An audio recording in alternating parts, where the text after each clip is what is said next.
Richard Macon, mon cher frère.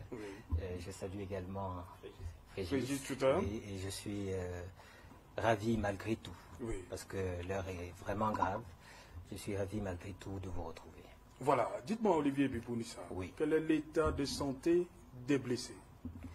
J'ai dit dans mon propos introductif que deux grands blessés, Maître Doki et Célestin Djamel. En effet. On n'oublie pas les autres. Hein. Je dis en particulier et en privé en général à ce sujet qu'il y a en fait 6 à 7 grands blessés. Parce qu'il n'y a pas de petits résistants. Bien sûr, bien sûr. Et sur la question de ce qui s'est passé à Douala qui est absolu, parce qu'il y en a qui ont pris, disons, plus grave que moi. Quand vous avez des gens qui sont atteints par balle et que vous avez dans le cadre d'une communication prétendue gouvernementale des personnes qui viennent faire de la sémantique douteuse en redonnant une nouvelle définition aux armes et aux munitions qui constituent leur chargement, c'est un peu ahurissant. Alors il y en a qui disent que c'est des balles, il faut faire un débat sur le type de balles. Alors les balles, où ce sont des balles, ou ce ne sont pas des balles. Les munitions, où ce sont des munitions, ou ce ne sont pas des munitions. Donc les blessés sont dans un état qui n'est plus aujourd'hui préoccupant, parce que leur pronostic vital n'est pas engagé, mais ils sont dans une lourde convalescence et nous essayons de leur apporter l'aide qu'ils méritent. Il faut aussi dire que toujours dans cette lancée de barbarie et de sauvagerie, au moment où nous parlons, le président élu, Maurice Kamto, fait l'objet d'une séquestration à Douala, dans le quartier qui s'appelle Bassa, où il allait séjourner quelques heures auprès de Albert Zongan. Donc ça c'est le point à chaud de la situation concernant les blessés. J'ai voulu faire cette extension concernant le président élu. Et ceux qui ont été interpellés, on parle de 62 à Yaoundé, 42 à Bafoussam, 13 en Bouddha. Alors, vous savez, je vais être honnête avec vous et je vais jouer la transparence. Je sors d'une réunion avec les avocats, nous n'avons pas encore achevé de consolider les chiffres.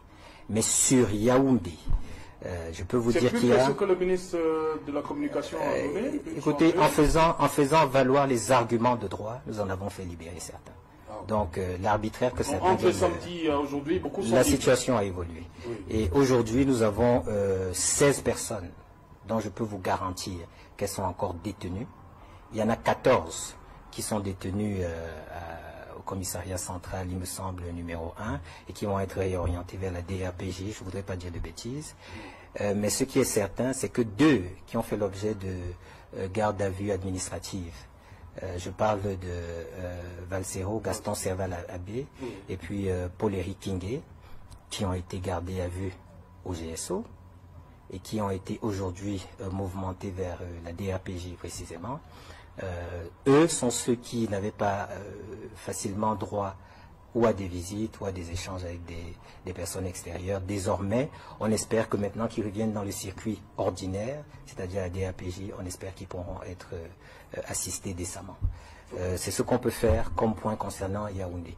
On peut dire aussi qu'à Tchan, il y a une chose assez ahurissante qui est arrivée à Tchan. Il y a un arrêté préfectoral qui a signifié une garde à vue administrative à des individus. Il faut rappeler, et c'est ça le problème avec ceux qui ont du mal à rentrer dans un état de droit et à agir convenablement, ceux qui ont du mal à, on va dire, se montrer réfractaires, ceux qui ont du mal à résister à la sauvagerie, c'est assez ahurissant qu'un acte, un arrêté préfectoral de mise en garde administrative soit pris contre des individus qui ne sont pas poursuivis dans le cadre du grand banditisme. Parce que la loi dispose que c'est dans ces conditions-là que ces actes peuvent être pris, notamment quand il s'agit de la garde à vue administrative ordonnée éventuellement par le préfet. Et je pourrais rajouter qu'une garde à vue, ça se fait dans des unités comme des gendarmeries, je sais pas, la police judiciaire, etc., mais pas dans une prison. Or, au moment où je vous parle, à Tchan, ils sont détenus dans une prison sans mandat de détention. C'est quand même ahurissant. Pourquoi c'est si difficile dans notre pays? Pourquoi c'est si difficile de s'harmoniser avec la règle de droit? Et pourquoi ceux qui violent la règle de droit, ceux qui ont un malaise avec les droits constitutionnels des Camerounais, pourquoi ceux-là veulent retourner la charge, pas de la preuve, mais de l'accusation? C'est eux qui bafouent nos droits. C'est eux qui bafouent nos droits, aussi bien constitutionnels que même ceux légaux. Et ils se présentent en victime, en faisant une sorte de déplacement, parce qu'eux, ils emploient un autre terme, vous savez, au lieu de parler de dérapage avec tonneau, quand il s'agit par exemple de la perte de la canne, ils ont employé un autre terme plus subtil, qui renvoyait à la glisse ou quelque chose comme ça. Voilà, donc, quand il y a ce genre de déplacement, quand il y a ce genre de ski sur les responsables en réalité du trouble à l'ordre public, il y a quand même lieu de dénoncer ce genre de manipulation. Ok. Le ministre de la Communication, René Emmanuel Sadi, lors de la conférence avec le Minat pour la Tangandji, a dit clairement qu'une centaine de militants du MRC ont attaqué l'ambassade du Cameroun à Paris, en France. On a vu aussi à travers les images les portraits de Paul Biya du président de la République qui ont été arrachés, déchirés, et à certains endroits on a accroché ceux du professeur Maurice Kamto. On ne comprend pas. Beaucoup de personnes ont tout de suite fait une relation entre les deux. Que ce sont les militants du MRC qui sont derrière ce mouvement des samedis dans les ambassades. Merci de poser cette question, Serge Alain. Oui. C'est pour cela que tout à l'heure je parlais de gravité. Oui. Parce qu'il faut dire les choses comme elles sont. C'était un mensonge que nous avons entendu de la bouche du ministre dont vous avez parlé. C'était un mensonge et je suis désolé de le dire. C'était un mensonge parce que les enquêtes n'ont même pas encore abouti. C'est un peu prématuré. C'était un mensonge parce que lorsque vous regardez la marche blanche, elle a été annoncée par le président élu Maurice Kamto dès le 31 décembre 2018 à l'occasion de son adresse à la nation. Oui. Et en précisant ce qu'il entendait par marche blanche, il a aussi précisé les 3 points fondamentaux qui justement constituaient le socle sur lequel s'appuyait cette marche. Et les 3 points étaient clairs.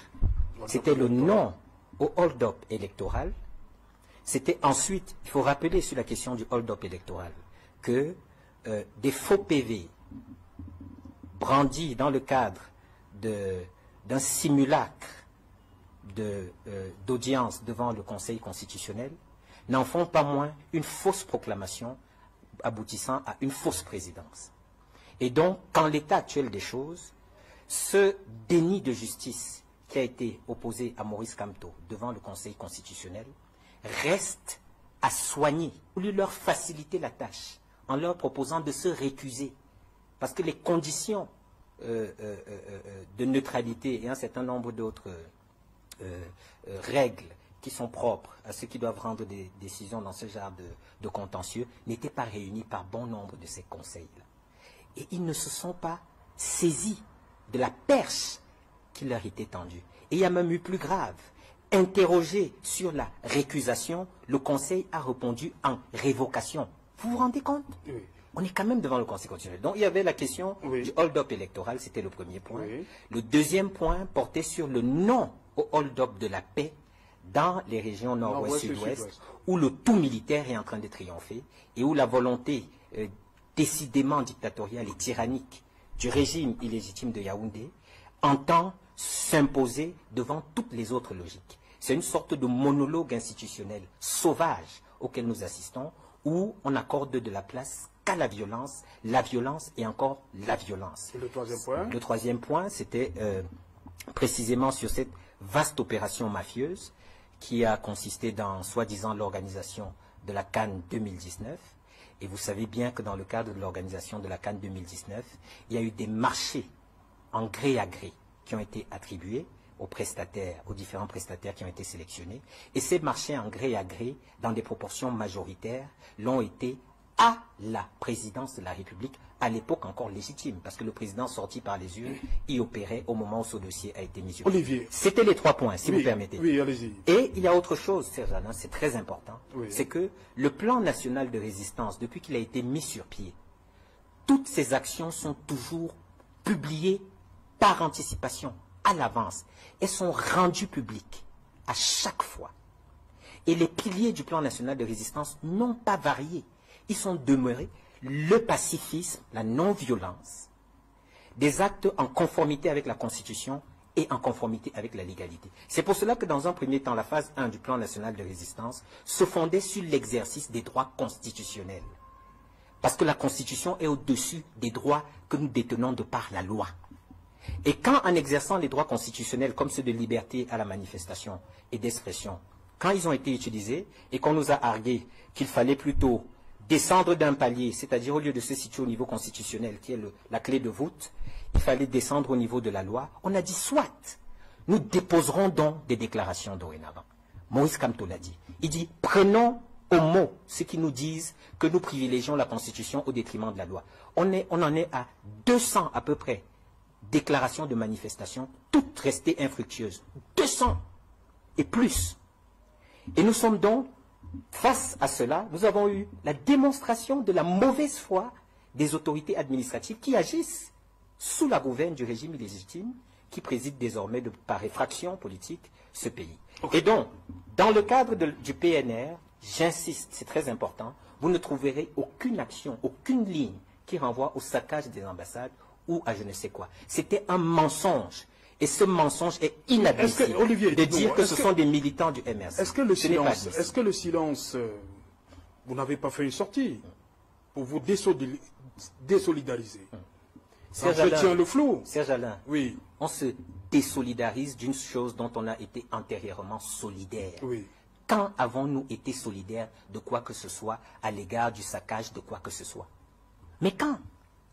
Ceux qui prennent leurs ordres de la direction de la résistance dans le cadre du plan national de résistance sont connus, puisque les ordres, quand il s'agit du plan national de résistance, sont publiés dans les actions prévues. Okay. Tenez, s'agissant des marches blanches, l'affiche officielle qui a été rendue publique sur mon compte officiel, porte-parole Maurice Kamto, était claire et précise à ce sujet.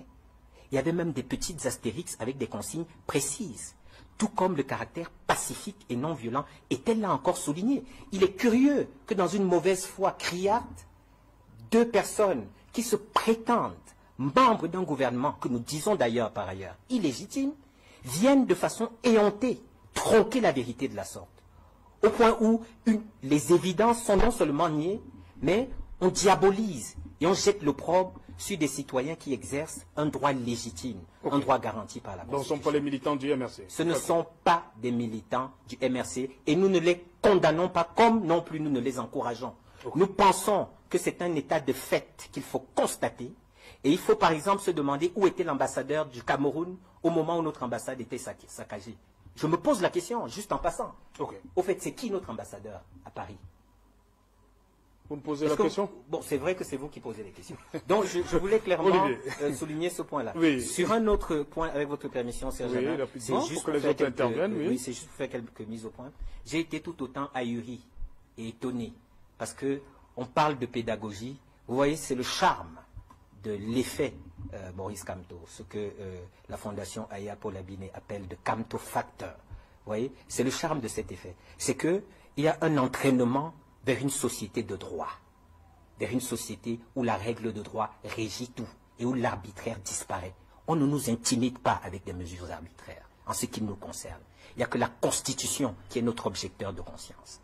Que cela le sache bien. Parce que quand vous entendez au niveau de la communication un département aussi sensible que celui du ministère de la Communication, vous entendez celui qui incarne ce département dire c'était une manifestation non autorisée, alors qu'au Cameroun, le régime légal en vigueur, c'est celui de la déclaration, mais vous tombez des nues.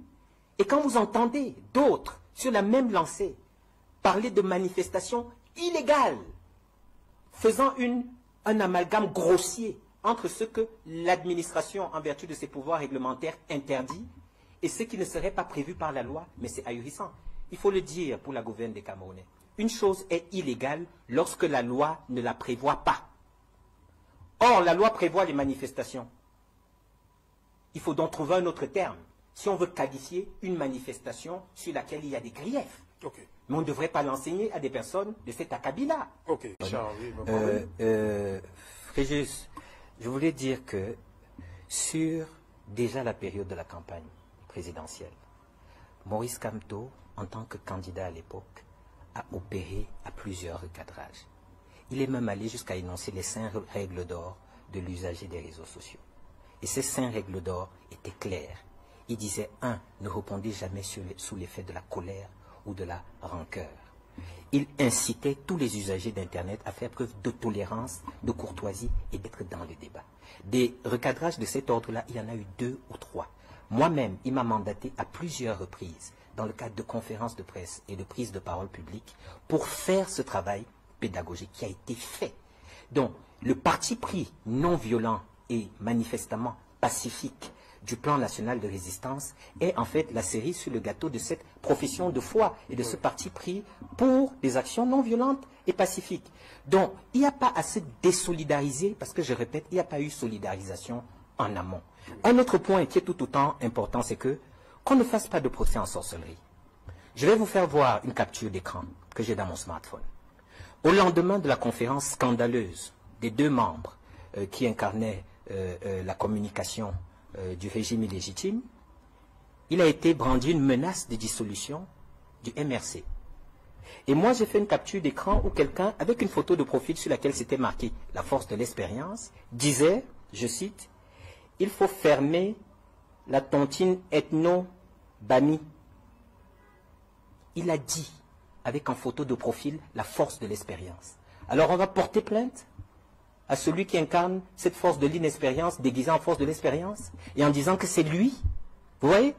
Est-ce que, au plan légal, lorsque quelqu'un commet un impair ou un dérapage, il suffit qu'il dise « je le fais au nom de tel » pour que cela suffise à rallier tel à ses actes? Sérieusement? Alors que, en ce qui concerne les actes précisément revendiqués dans le cadre du plan national de résistance, il y a un cadre qui est rendu public.